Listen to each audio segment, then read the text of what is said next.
Subscribe करें brilliant पिटारा को, साथ ही बेल आइकन को भी प्रेस करें ताकि हमारी कोई भी वीडियो आपसे मिस ना हो। मित्रों, आज के दिन सुहागिन महिलाएं पति की लंबी आयु और अच्छे स्वास्थ्य के लिए वट वृक्ष की पूजा करती हैं। इसके साथ ही वट वृक्ष से यह कामना करती हैं कि पति के साथ साथ संतान भी सुखी रहे। आज के दिन वट वृक्ष की विधिवत पूजा करने के साथ साथ इस व्रत कथा को सुनना भी आवश्यक होता है और शुभ भी होता है। तो मित्रों, आज मैं आपको वट वृक्ष और इस व्रत की कथा को श्रवण कराने जा रही हूँ। तो चलिए कथा प्रारंभ करते हैं। प्रसिद्ध तत्वज्ञानी अश्वपति भद्र देश के राजा थे। उनको संतान सुख नहीं प्राप्त था। इसके लिए उन्होंने 18 वर्ष तक कठोर तपस्या की, जिसके उपरांत सावित्री देवी ने कन्या प्राप्ति का वरदान दिया। इस वजह से जन्म लेने के बाद कन्या का नाम सावित्री रखा गया। कन्या बड़ी होकर बहुत ही रूपवान हुई। योग्य वर न मिलने के कारण से राजा बहुत ही दुखी रहते थे। राजा ने कन्या को खुद वर खोजने के लिए भेजा। जंगल में उनकी मुलाकात सत्यवान से हुई। दुत्मसेन के पुत्र सत्यवान को पति रूप में उन्होंने स्वीकार कर लिया। इस घटना की जानकारी के बाद ऋषि नारद जी ने अश्वपति से सत्यवान के अल्प आयु के बारे में बताया।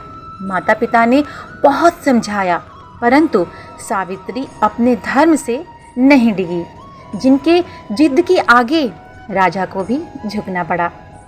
तत्पश्चात सावित्री और सत्यवान का विवाह हो गया। सत्यवान बड़े गुणवान, धर्मात्मा और बलवान थे। वे अपने माता पिता का पूरा ख्याल रखते थे।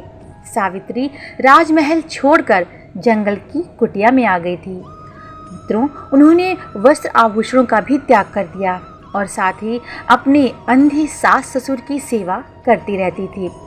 सत्यवान की मृत्यु का दिन निकट आ गया।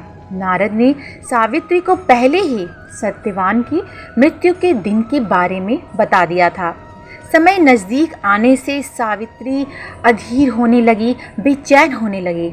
उन्होंने 3 दिन पहले से ही उपवास शुरू कर दिया। नारद मुनि के कहने पर पितरों का उन्होंने पूजन भी किया।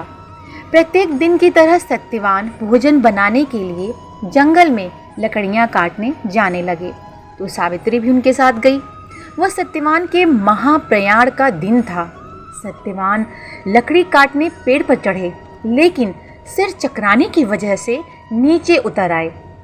सावित्री पति का सिर अपनी गोद में रखकर उन्हें सहलाने लगी। तभी यमराज आते दिखे, जो सत्यवान के प्राण लेकर जाने लगे। सावित्री भी यमराज के पीछे पीछे जाने लगी। उन्होंने सावित्री को बहुत मना किया, परंतु सावित्री ने कहा, जहाँ मेरे पतिदेव जाते हैं वहाँ मुझे भी जाना चाहिए। बार बार मना करने के बाद भी सावित्री पीछे पीछे चलती रही। सावित्री की निष्ठा और पति परायणता को देखकर यम ने एक एक करके वरदान में सावित्री के अंधे सास ससुर को आंखें दी, उसका खोया हुआ राज्य दिया और सावित्री को देखने के लिए कहा। वह लौटे कैसे? सावित्री के प्राण तो यमराज लिए जा रहे थे। यमराज ने फिर कहा कि सत्यवान को छोड़कर चाहे जो मांगना चाहो मांग सकती हो। इस पर सावित्री ने 100 संतानों और सौभाग्यवती का वरदान मांगा। यम ने बिना विचारे प्रसन्न होकर तथास्तु बोल दिया। वचनबद्ध यमराज आगे बढ़ने लगे। सावित्री ने कहा कि प्रभु, मैं एक पतिव्रता पत्नी हूँ और आपने मुझे पुत्रवती होने का आशीर्वाद दिया है। यह सुनकर यमराज को सत्यवान के प्राण छोड़ने पड़े। सावित्री उसी वट वृक्ष के पास गई जहाँ उसके पति का मृत शरीर पड़ा था। सत्यवान जीवित हो गए।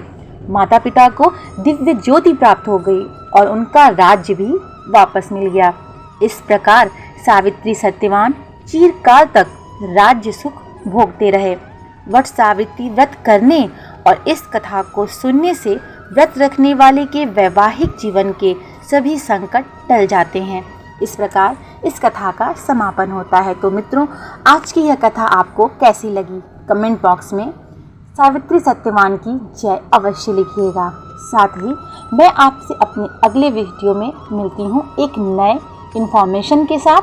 तब तक के लिए हरे कृष्णा।